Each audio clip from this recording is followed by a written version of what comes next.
Jamaah sholat tarawih yang dirahmati Allah Subhanahu wa Ta'ala, pertama-tama marilah kita memuji dan bersyukur kehadiran Allah Subhanahu wa Ta'ala yang telah memberikan nikmatnya kepada kita sekalian, sehingga kita bisa hadir di Masjid Al-Abrar ini untuk melaksanakan sholat tarawih dan witir berjamaah. Salawat dan salam semoga tercurahkan kepada idola kita Nabi Muhammad SAW. Allahumma sholli ala Muhammad wa ala ali Sayyidina Muhammad. Assalamualaikum warahmatullahi wabarakatuh. Waalaikumsalam warahmatullahi wabarakatuh. Alhamdulillahi rabbil alamin. Wassalatu wassalamu ala ashrafil anbiya'i wal mursalin wa ala alihi wa ashabihi ajma'in, amma ba'd. Yang kita sama-sama hormati pengurus Masjid Al-Abrar, kemudian tokoh agama, tokoh masyarakat, RT, ibu-ibu, ananda semua yang soleh dan soleha. Pada malam yang berbahagia ini, saya akan menyampaikan tausiah, yakni judul telah ditetapkan memuliakan orang tua. Bapak Ibu jamaah salat tarawih yang berbahagia, kita harus menyadari memang peran orang tua dalam diri kita sangatlah besar. Bayangkan ketika orang tua kita enggan merawat kita, maka kita tidak akan sebesar ini. Oleh karenanya, orang yang memuliakan orang tua, Allah juga akan memuliakannya. Nah, halo. Ya Pak Ustaz. Halo. Ya. Jadi ada dalam salah satu kisah namanya Uwais Al-Qarni. Siapa? Uwais Al-Qarni. Uwais Al-Qarni ini dimuliakan. Bukan saja penduduk yang ada di bumi, tapi penduduk yang ada di langit memuliakan Uwais Al-Qarni. Kenapa dia dimuliakan?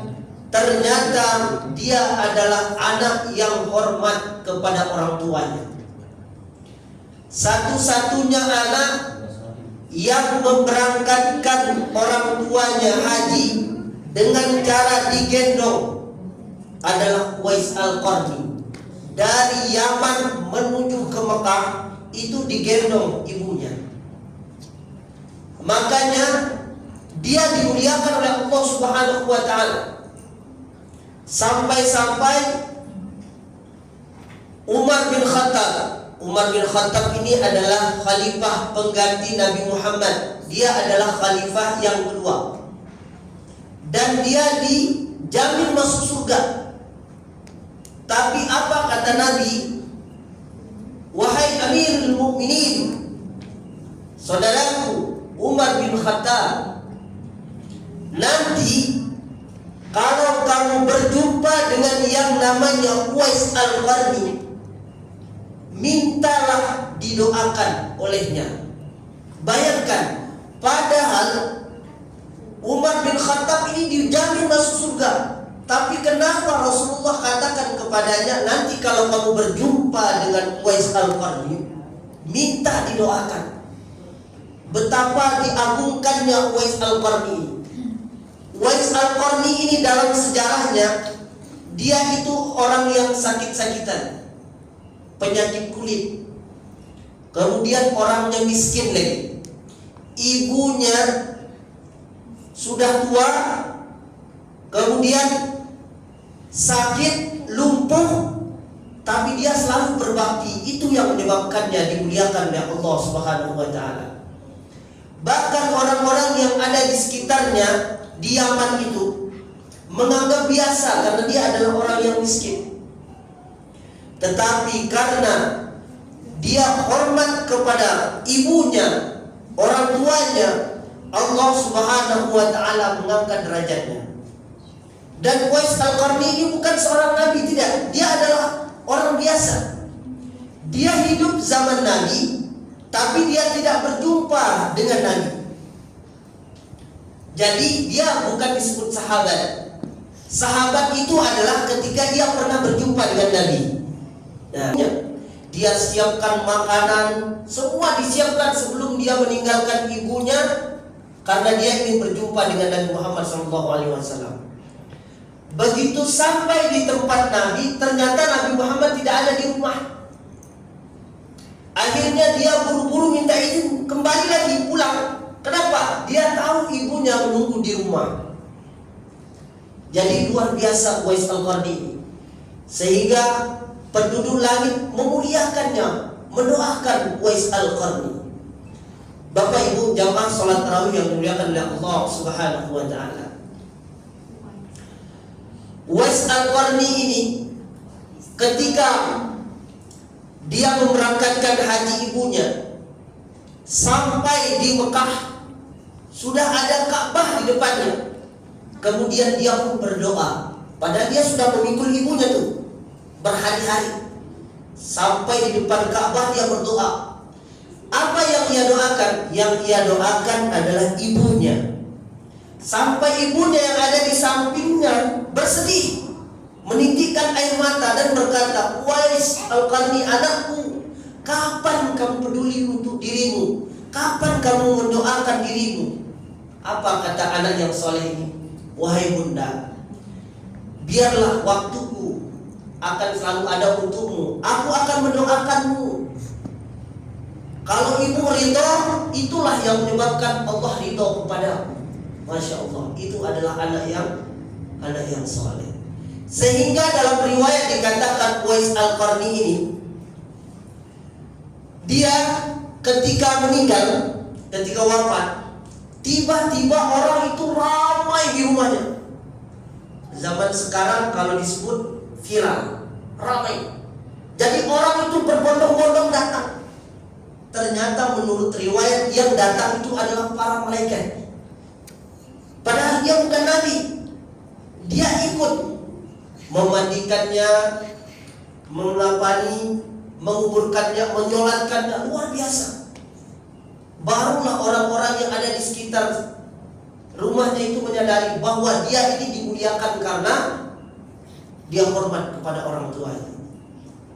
Oleh karenanya, Bapak Ibu jamaah salat tarawih yang dimuliakan oleh Allah Subhanahu wa taala, kalau ada seorang anak yang sudah mulai melupakan orang tuanya, saat itu juga keberkahan dalam hidupnya Allah akan cabut.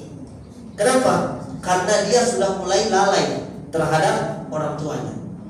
Lalu kalau ada yang mengatakan, Ustaz, kan banyak ada anak yang durhaka, kemudian dia kaya raya. Ingat, itu ujian.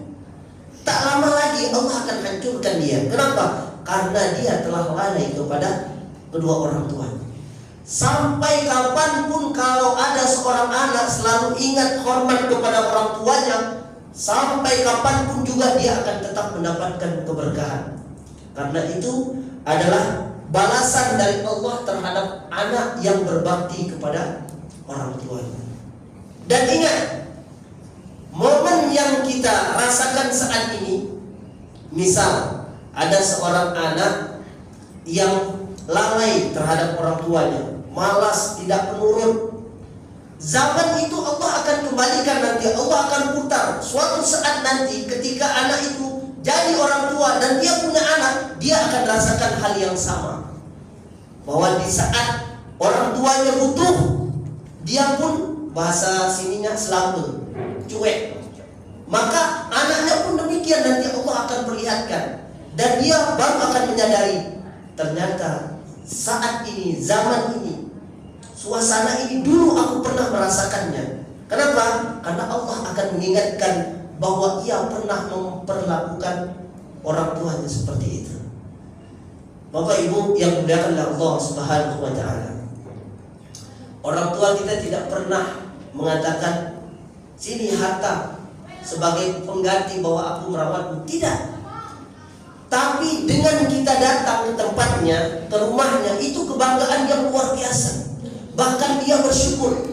Apalagi ketika, Bapak Ibu sekalian, ketika dia sedang sakit, itu yang paling berbahagia dalam hidupnya ketika anaknya itu menemaninya ngobrol.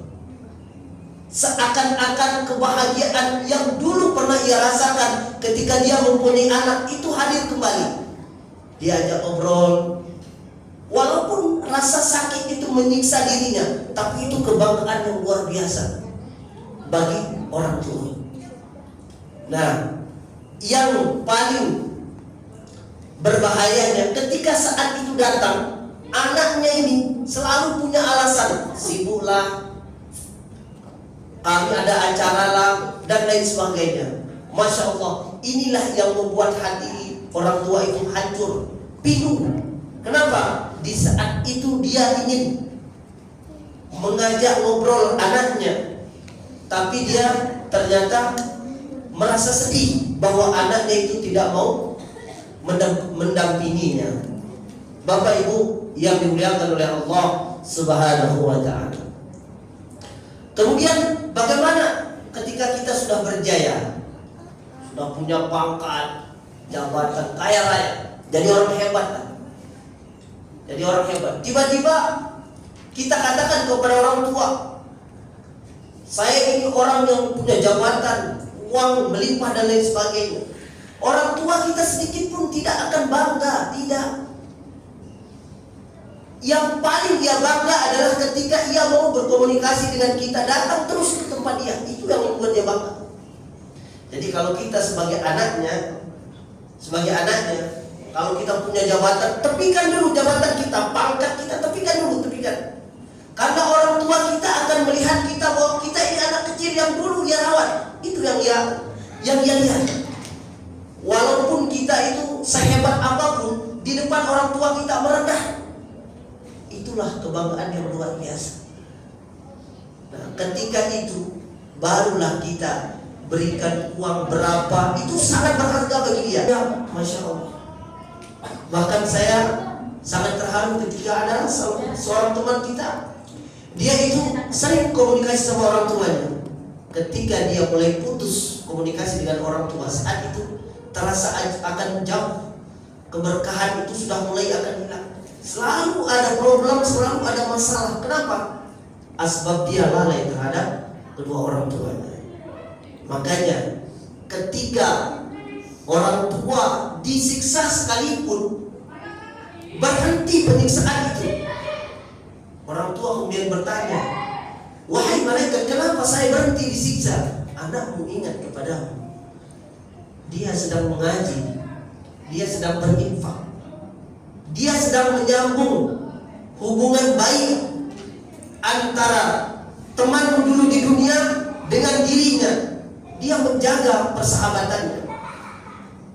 Jadi alangkah bangganya ketika seorang anak itu selalu ingat kepada orang tuanya.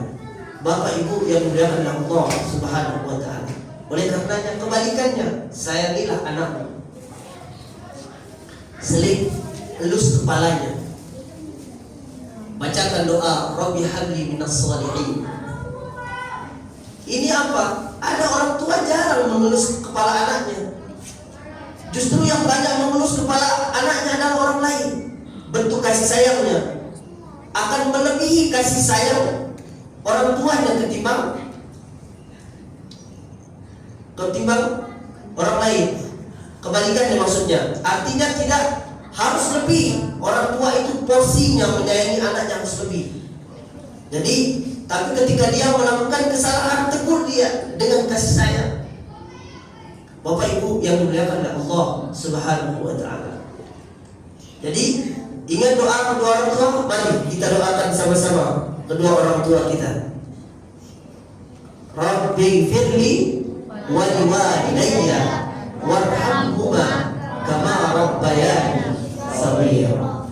Jadi kita doakan selalu kedua orang tua kita. Insya Allah ketika anak-anak kita ini ke depan, dia menjadi orang tua juga kebalikannya.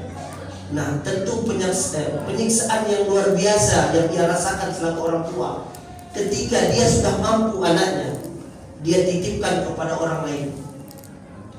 Padahal dia mampu.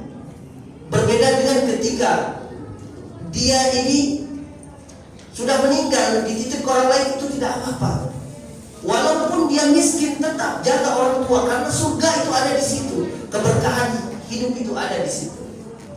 Jaga orang tuamu, insya Allah keberkahan akan selalu menyertaimu. Demikianlah tausiah singkat yang dapat saya sampaikan. Kurang dan lebihnya mohon dimaafkan. Billahi taufiq wal hidayah. Wassalamualaikum warahmatullahi wabarakatuh. Warahmatullahi wabarakatuh. Demikianlah penyampaian tausiah yang telah disampaikan oleh Ustadz. Kepada beliau kami ucapkan terima kasih. Semoga apa yang disampaikan tadi bermanfaat untuk kita semua dan juga bisa dipraktikkan dalam kehidupan sehari-hari. Selanjutnya pelaksanaan sholat tarawih yang bertindak selaku imam. Mohon kesediaan dari Ustadz Nasruddin SPDI GR dan Bilal oleh Saudara Rizkullah Aidil Andro. Dan untuk pelaksanaan sholat tarawih dilaksanakan sebanyak 8 rakaat 2 salam. Sedangkan sholat witir 3 rakaat 1 salam. Baiklah, selaku MC saya mohon maaf jika ada kesalahan. Mari kita tutup dengan mengucapkan hamdalah dan doa kafaratul majelis. Alhamdulillahirabbil alamin. Subhanaka Allahumma wa bihamdika asyhadu an la ilaha illa anta astaghfiruka wa atubu ilaik. Wassalamualaikum warahmatullahi